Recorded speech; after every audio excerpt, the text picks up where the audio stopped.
Why do you want to work out? What is your goal? The most important thing is that you have a vision, that you have a goal. Because without that vision and without that goal, again, you're drifting around and you're never gonna end up anywhere.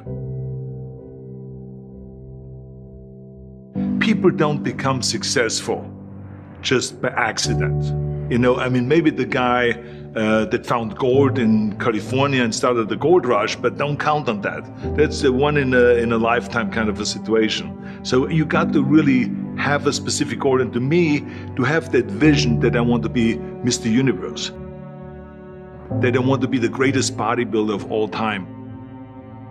That was a great vision, and that specifically to look like Reg Park and to be up there on that stage and to lift the trophy overhead and to win the championship over and over and over again. So that was a great goal. You have to have a goal. Now, it doesn't have to be that specific goal, but it has to have some goal. This is why I always recommend to people, sit down, take your time, and start thinking about, why do you want to work out? What is your goal? And that can be as crazy as it is. It could be, I want to impress girls. If that's your goal, so be it, but it motivates you. It could be that you're emulating a certain, bodybuilder or a certain football player, a certain boxer, whatever it is.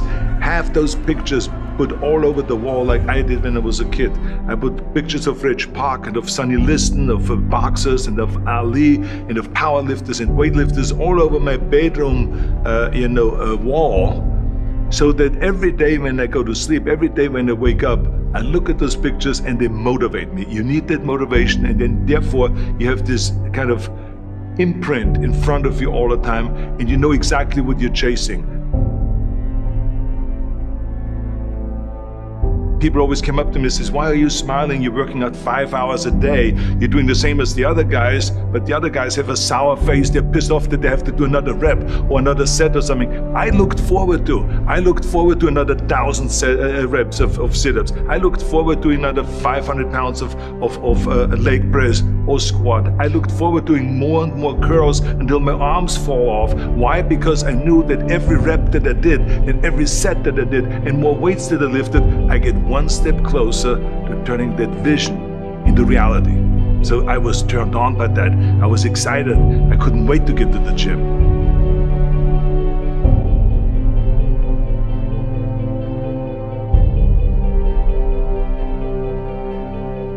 I remember that when I weighed 245 pounds, and Bob Rafelson, the director of Stay Hungry, said to me that I'm interested in having you come in for a reading and work on your acting and all this, because I'm interested in having you in a movie to star with Jeff Bridges and with Sally Fields.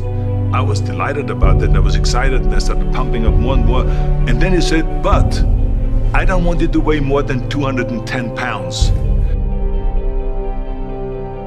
You want me to be in the movie, but I'm weighing 245, 246.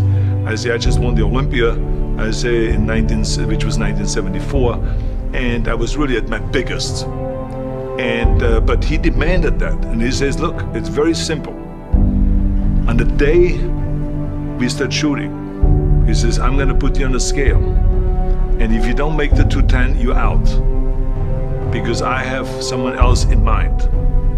And I worked on it. I started visualizing myself very clearly as a lean athlete, because that's the only way I could lose that weight and all of a sudden get interested in running more. Because up until that point I ran like 3 miles after training or before training or whatever, but now all of a sudden it was 5 miles, 6 miles, 7 miles, 8 miles, and they even ran mini marathons in order to lose the weight, and I did everything with high reps, and I was watching my diet, what I eat and all those kind of things. But the day before, I remember we were in Birmingham, Alabama. The day before I was at the YMCA with Bob Rafelson. He was swimming and I was working out, and I was running. There was a track there and I was running. He says, let's step on the scale.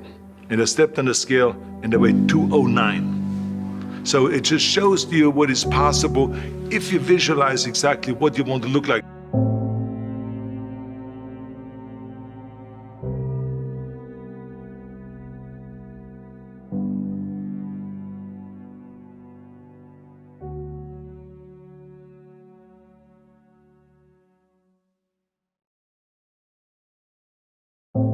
And there was no room for any kind of like, well, I can't get my act together or anything like this, because there's only a certain amount of time. But the key thing again is have the clear vision.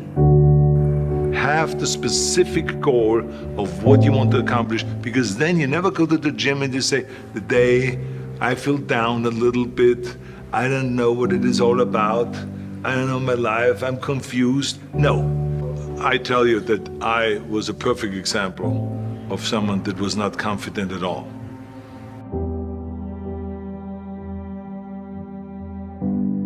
I mean, when I was a kid, I was just like any other kid. I had my hang-ups and problems and all this. But when I joined the weightlifting club and I won my first little trophy because I did the best clean and jerk, and then we went to another meet and I won another little trophy, I started feeling like somebody. But the bottom line is, everyone can use the same method, because I used it in politics, I used it in making money, I used it in everything that I've done in the movie business. When you have one little victory, little victories add up, and that is what gives you then ultimately confidence. Well, for me, the most important thing always to have a deadline. So when I, for instance, had a competition, and let's say the competition was in the middle of September, and it was now beginning of summer, so there was no more time to screw around. So there was the time now to get going on a diet, to get going with the training, to not slack off at all, because there was a deadline there. The day of the competition, I had to be in the best shape possible. And I knew that if I come to the competition and I lose because I did not schedule my training the proper way, or I didn't have the right frame of mind, or I didn't give everything, literally worked my butt off, I would be just so angry. So I never wanted to be in that situation. So this is why it was very important to pick that time and to say, this is when I have to be in top shape, and then I work towards that. But it's not just with the competition. I mean, it's the same in the movie business. I mean, to me, it was always a big advantage when I said, okay, my movie starts on April 1, and I have now 3 months, so I have to get really in great shape. So you pick those times. It could also be that you have no movie and you have no Mr. Olympia or no Mr. America, no Mr. Universe coming up or any of those things. But you say to yourself, the summer starts in June.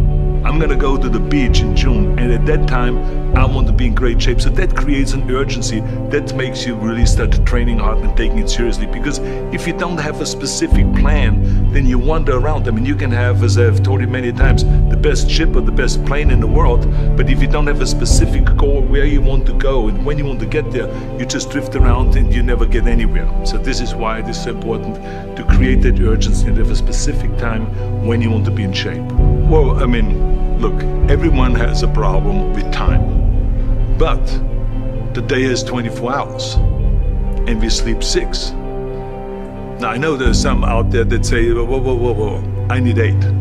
Well, I say just sleep a little faster, because the bottom line is we have 6 hours of sleep, 24 hours are available, so you have 18 hours now available to your work, your family, your hobbies, and also to learn something new or to do something new, which could easily be that you want to learn a new language, or that you want to read as a New Year's resolution, I have to read a book every week, or you say, I'm gonna go and reshape my body. So you're gonna go and take this hour out of your schedule and say, I'm gonna train an hour every day. So this is, for most people, a huge challenge, but it is totally doable, I can tell them, because the kind of things that I did when I came to this country, I mean, I went to school, I was working in construction, I was working out my 5 hours a day, I was taking acting classes from 8 o'clock at night to 12 midnight, I was doing all of those things. I wanted to make sure that out of the 24 hours of the day, that I don't waste one single hour. Those hours were too precious. And so there I just want to tell people, don't give me this thing, I have a difficult time with the time and I don't have time for this and I don't have that. You have time, you make the time.